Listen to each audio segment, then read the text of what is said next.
Do not go near it. It's a killing machine. The Low Head Dam.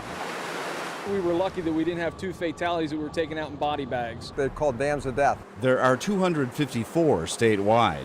As seen from Skyview 21, the Low Head Dam is designed to hold a certain amount of water upstream while allowing water to flow freely over the head of the dam. From a boater's angle, they often appear as a flat line on the horizon and can be deceptive and deadly. It's a drowning machine. And here's why. We have a cutaway look at a low head dam. You can see the structure here. Then you can see the water flow coming over the dam and dropping straight down. Now here is the dangerous part of a low head dam.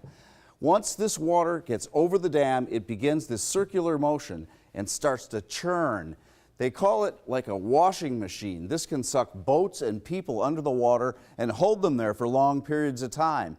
It's this movement, this hydraulic, that has rescuers calling these low head dams a different name. They call it a drowning machine for a reason, because it's almost like a big washing machine. Everything's so aerated and nothing's buoyant in it. The big things that people don't understand is the power that moving water has.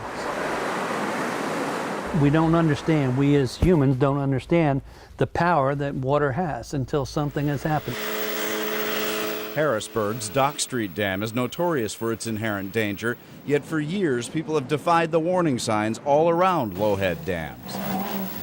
Established in 1910 to create a better waterfront environment for the city, the Dock Street Dam is about a mile long. Its currents have taken dozens of lives and leave rescue teams worried and constantly training for the worst case scenarios. A boat with, 2 and 3 people in, and we've had that over the years where it goes in, then the water comes over the front of the boat or whatever, the side of the boat. If the boat gets sideways, fills it up with water and then just flips it. One of the most famous rescues came in 2016 when a fisherman, thrown from his boat and stripped of his clothes by the blazing current, managed to hang on until no less than 3 rescue boats pulled him to safety. Very, very happy the man's alive. But it doesn't have to be a large low head dam to be dangerous. Does it matter how big or small they are as to the threat they could pose? No.